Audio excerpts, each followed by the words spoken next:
All right. We're good? Cool. Okay. Now that you've got them, I bet you're wondering what the hell to do with them. So we're going to break it down. All right. We'll go over what kind of peppers we have first, and then we'll go over what to do with them second. All right. We're looking at some sweet peppers over here. That's why they're a little bit larger. The majority of what y'all have are green, red, or yellow, and they're skinned, so they've been de-seeded. Okay? They should be a little rolled up or laid out and flat. All right? We've got these Sugar Rush peach peppers right here. These are of a medium intensity heat that dissipates quickly and was bred to help people with that tolerate peppers of like GI issues and stuff. Okay, right here, this is a black Hungarian pepper. It is a kind of jalapeno, but it's not very hot. It's very tolerable, but it's got a really good smoky flavor. And then we have varying jalapenos in heat. Sorry, I wasn't able to label those and separate them because initially I didn't do it for myself. And then from there, we have these are yellow cayenne peppers, which you would use the same as you would a red cayenne pepper, but they've got a bit different taste. They've got a bit more flavor to them. They aren't quite as bitter. These two, we have the paprika, Gloucester paprika. It's a Hungarian variety. And we have the Tunisian baccalauti. They look very much alike and have really similar attributes. The Tunisian baccalauti is a little hotter.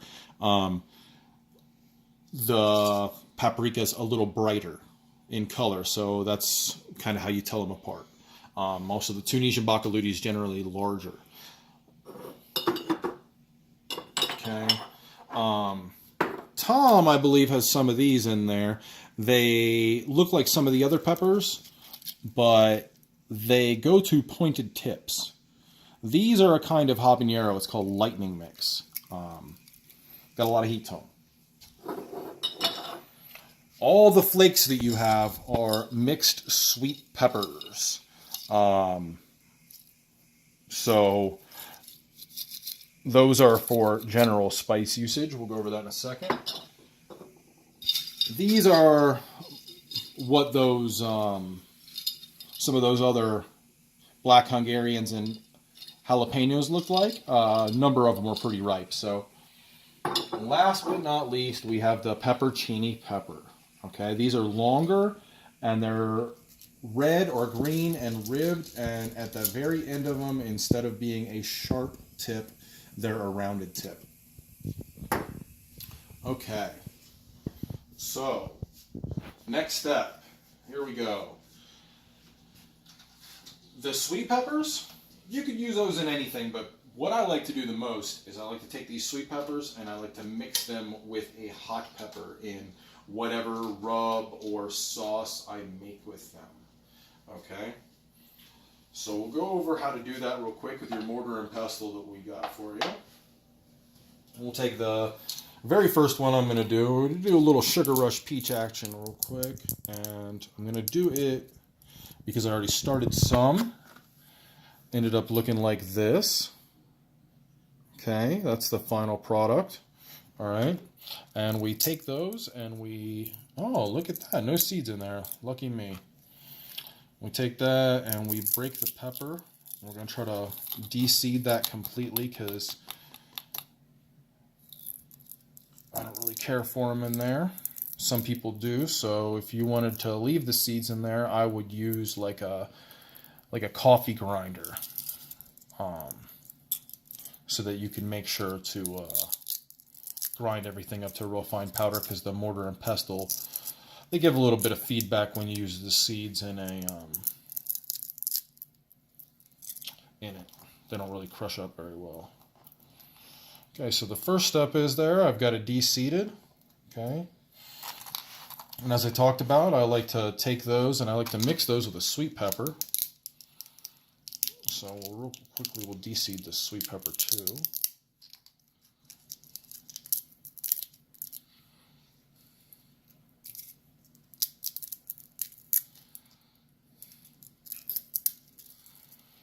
You can see it doesn't actually take very long. You just got to go towards the center. Will usually all be connected to the membrane, which another reason why I de-seed is because the heat of a pepper is in its membrane and its seed for the most part. Now there's heat in the rest of it, but the big heat is all wrapped up in those. Okay.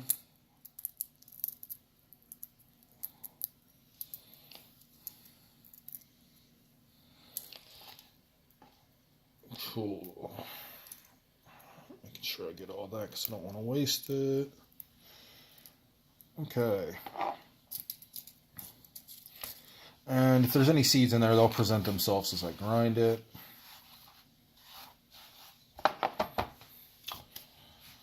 Okay, so the next step is that I will add salt to these because the salt's going to act kind of like sandpaper in there and help break it up faster. And it needs the salt in there anyway, so I'm going to do it up front.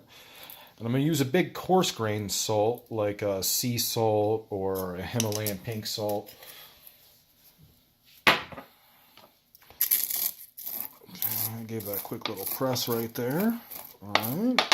I like to do it over the cutting board in case I spill any. I can just put it right back in there. All right. I'll give it a good couple twists of some black pepper. This is going to make a lot of rub, even though I only threw 2 little peppers in there. Because we do all this to taste, because we add a lot of ingredients. Okay. After that, I did some roasted garlic in there. Okay. I added about as much as I did the black pepper. Maybe a little bit more. Okay. And if you wanted to herb that, this is the perfect chance to add herbs to it. So I've got some basil straight from our garden that I'm going to add to it as well. Okay. All right. And I just hit it with some twists until the bigger pieces become smaller pieces. Because then once that happens, I like to do it a little differently. Okay, got it down here. And spin it in circles. As you can see, it actually goes pretty quick.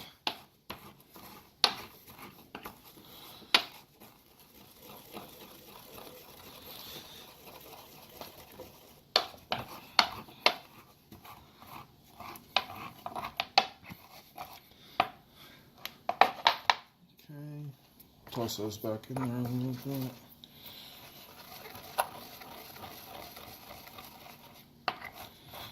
Okay, and I want to get it pretty fine. Okay, I can get a good coating on it and I don't have any real hot spots. Okay.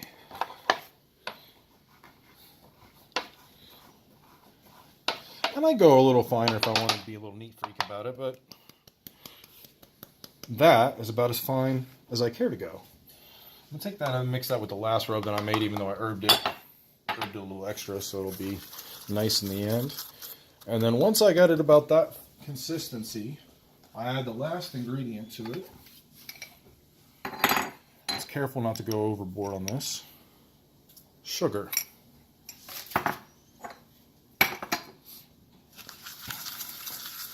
Alright, and now I've got a good steak or a chicken rub, and tonight I'm going to use some of it on the skirt steak that we made. But I've also got a cheese sauce. I mentioned these jalapenos. So real quick, we'll do the same thing. It won't take me very long.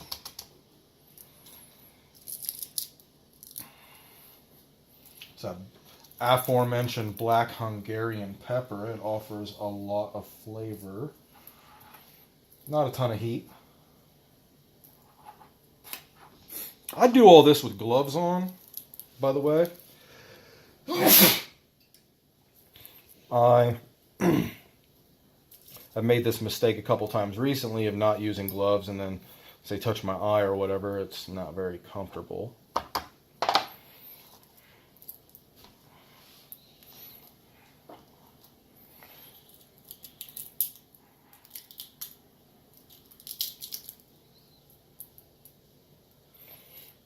Okay.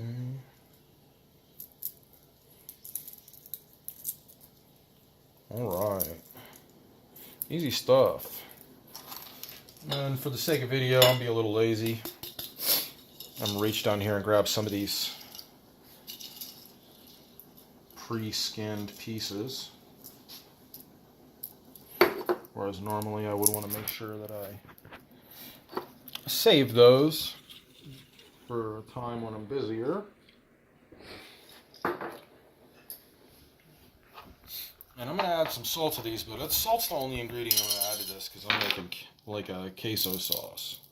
Okay? And if you wanted it to be like queso-y and you wanted it to be real tart, we could add some vinegar to the pepper when we put it in the pan and make the roux. But I don't really care for it to be that way for the dish we're having because it's just going side by side with some broccoli. I want it to be kind of mild. That's why I use that black Hungarian, but I want it to have a lot of flavor. Okay. Looking good. See? Happens real fast. It's not a long process. Okay, so I come over here and I get my pan up. Okay. I'm going to throw in about a tablespoon and a half of butter. You know, we use that Kerrygold.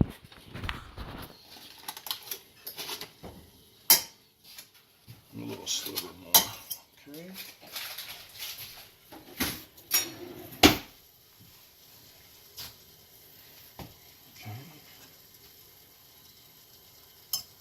Speed this up a little bit. Okay, well, we're making a roux real quick, so we're going to add equal parts butter and flour. Okay, I use obviously the gluten-free flour, but after this gets melting a little bit, turn the heat up for a second.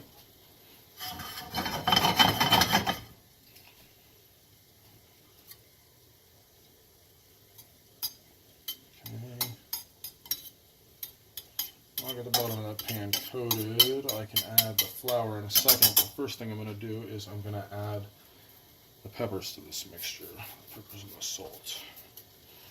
Okay.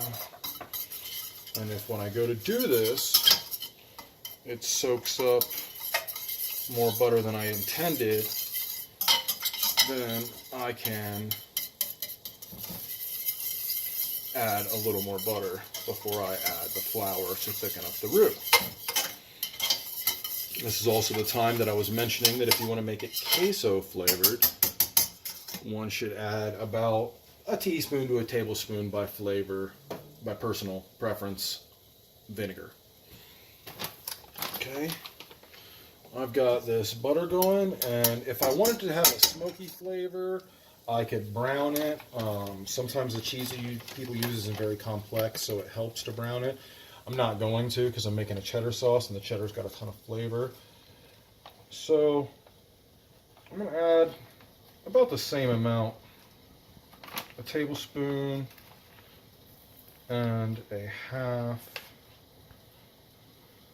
of flour. You see, I didn't really brown up the butter too much, although I could have. A lot of that color is coming from those peppers. And I'm going to take it and I'm going to turn it down. Okay, I've got the roux going.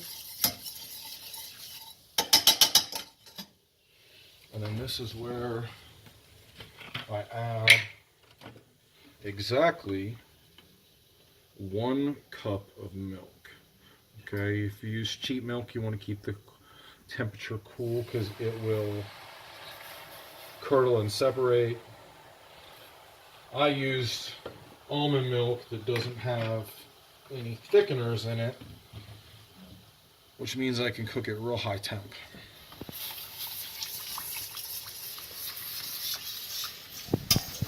At this point, your roux should be starting to thicken up a little bit, causing the milk mixture to thicken up a little bit. It'll visibly thicken.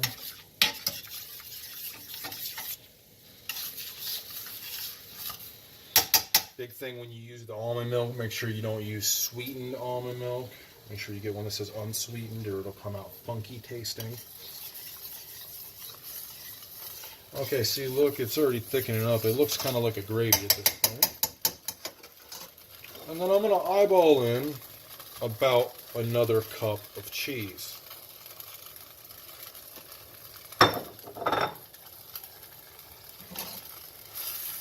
And you could whisk it if you're trying to use a lower temperature.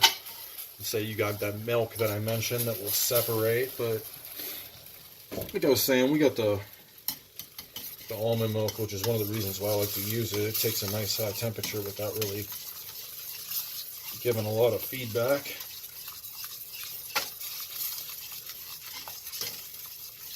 And then there you go, from start to finish, cheese sauce, all finished. And we're going to use this on some broccoli tonight, but we like to use this on pasta. We like to make the same recipe with queso, like I said, a little vinegar to it. Not a ton, but just enough. Sometimes we'll add some pickled peppers as well. Depends on how we're feeling, but there we go. That's a less than 5-minute cheese sauce from scratch.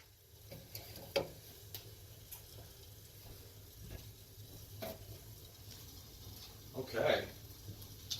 All right. Peppercini, which I mentioned, is more of a spice pepper.